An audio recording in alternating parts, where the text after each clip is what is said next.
वंदे पुरुषोत्तमं धर्मयनुशासनपालकं श्रीपुरुषोत्तमो प्रसादं शांति स्वस्ति शुभदायकं जीवन वृद्धिं प्रणाममि दंडम। आज का जो विषय वस्तु है वो प्रभु के द्वारा दिया हुआ जो दंड है, जो अनुशासन के दंड हैं, जो हमारे शांति स्वस्ति और शुभ जीवन वृद्धि के पथ पर चलने के लिए जो अनुशासन दंड है, अर्थात वो दंड हमारे स्वयं प्रभु है, क्योंकि वो प्रभु के द्वारा दिया हुआ वो दंड है। उस दंड के साथ रहना अर्थात प्रभु के साथ रहना। परम दयाल श्री ठाकुर इस दंड को किस दृष्टि से देखते हैं, ये एक बातों के अंदर दैनंदिन जीवन में ये घटना ऐसे आया जहाँ से ये दंड हमारे जीवन में कितना महत्व है, कितना महत्वपूर्ण है, हम लोग जान सकते हैं। परम दयाल ठाकुर जी को चारों ओर से घेर कर भक्त लोग बैठे हुए हैं। उसमें है श्रद्धेय केष्टदा भट्टाचार्य, सुशीलदा बोस और जितेंद्र मित्र, दीनबंधुदा घोष वहाँ पे बैठे हुए हैं। फिर जितेंद्र ठाकुर जी को प्रणाम करके ठाकुर जी के चरणों में निवेदन कर रहे हैं, ठाकुर दीनबंधु दा का जो दंड है वो खो गया। परम दयाल इस बात को सुनकर वो बंगला में बोल पड़े दुख के साथ, काम सारिचो, अर्थात जैसे जब कोई पिता अपने पुत्र के एक महती दायित्व देते हैं और उस दायित्व को जब वो निर्वाह नहीं कर पाते हैं, विफल हो जाते हैं, तो हताश पिता जिस तरह से अपने आप को कोसते हैं कि हमने अपने संतान को सही राह, सही दिशा, सही ज्ञान नहीं दे पाया, और वो जो अपने पुत्र द्वारा किया गया घृणित कार्य से खुद को अपमानित समझते हैं, ऐसा ही ये घटना था। ये सारी बात को देखते हुए जब ये घटना हुई, इस घटना को बताते हुए दीनबंधु दा कहते हैं कि मेरा शरीर अस्वस्थ था और दंड को तेल लगा करके हमने सुखाने के लिए रखे थे, तभी किसी ने ले गए। परम दयाल श्री ठाकुर जी को इस बात को आगे बढ़ाते हुए कहते हैं कि इस दंड खोने का मतलब ये पता चलता है कितना सजग हैं, कितना जागरूक हैं, कितना चेतन हैं, कितना इंटेंस है उनको प्रभु के उस दायित्व को पालन करने के प्रति। और आगे कहते हैं गलती अपने से होते हैं और उस गलती को किसी और के सिर पे मार करके अपने को निर्दोष साबित करना चाहते हैं। इससे यही पता चलता है कि ये कितना यज्ञ व्यक्ति हैं। फिर ठाकुर जी की इस विषण बदन को देखते हुए ठाकुर जी मन मन में बहुत दुखित होते हैं। आसपास का वातावरण गमगीन हो जाता है।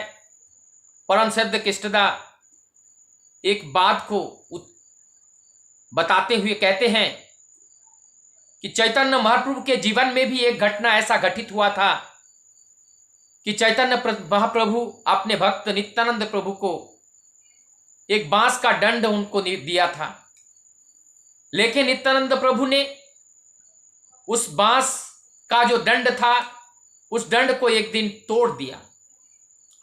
जब पूछा गया कि दंड को तोड़ा क्यों, तो उन्होंने कहा तो ये तो बांस का है, ये तो और भी मिल सकता है।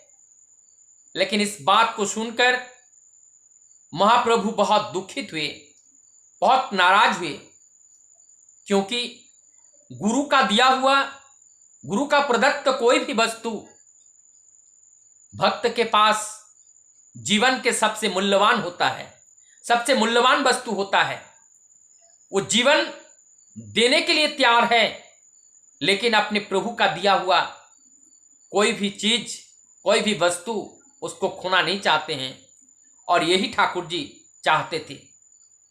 फिर इस बात को और आगे बढ़ाते हुए कहते हैं कि इससे पता चलता है कि इनका इष्ट के प्रति, ठाकुर के प्रति जो प्रेम है, जो भक्ति है, वो कितना है और कितना दूर तक ये जनरेशन टू जनरेशन ये वहन करते हुए आगे जाएगा।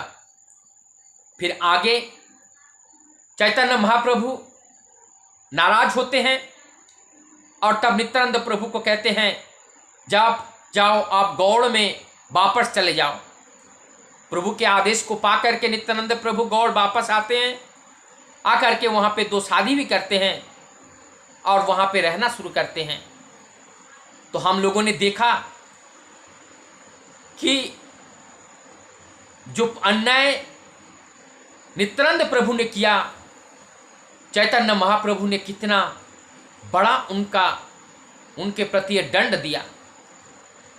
तो इस बात को सुन करके ठाकुर जी गमगीन होकर के इस बात को सुन रहे थे। और सुनने के बाद ठाकुर जी आगे कहते हैं कि तभी तो आप लोगों ने भी देखा कि जब दंड को तोड़ने से उनका भविष्य भी पता लगा कि क्या होगा। तभी आगे जाकर के नित्यानंद प्रभु के जो बच्चे थे उन लोगों ने बाद में पंचरसिक के नाम से उन्होंने अपने अलग अपने आश्रय बना लिया। और कालांतर में धीरे धीरे वो अपने एक अलग धारा बना लिया, अर्थात मुख्य स्रोत से, मुख्य धारा से वो अलग हो गए। तो कहाँ प्रभु के दिया हुआ कोई भी वस्तु हमारे लिए वो अमूल्य है,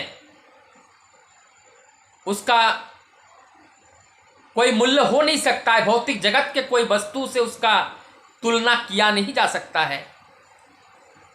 अर्थात ये दंड हमारे जीवन में अनुशासन का पाठ पढ़ाती हैं। ये दंड हमारे जीवन में चरित्र का निर्माण कराती हैं। ये दंड हमारे जीवन में हमें चलना सिखाती है। ये दंड हमारे जीवन में बचने बढ़ने का एक रास्ता प्रदान करती हैं। ये दंड हमें चारों ओर से अनुशासित रखते हैं। ये दंड हमें याद दिलाती हैं प्रभु की उस अनुशासन वार्ता को, जिसको ध्यान में रखते हुए अपने जीवन को आगे लेकर चलना है। तो ये दंड हमारे जीवन में बहुत ही महत्वपूर्ण है। प्रभु का दिया हुआ ये दंड, ठाकुर जी भी ये 3 बातें हैं, इस दंडों को किसी को देना नहीं, खोना नहीं और अपने साथ सदैव रखना, ये 3 बातें ठाकुर जी सदैव बोलते थे। और उनकी इस 3 बात को हमें भी सदैव याद रखना है। वंदे पुरुषोत्तमम्।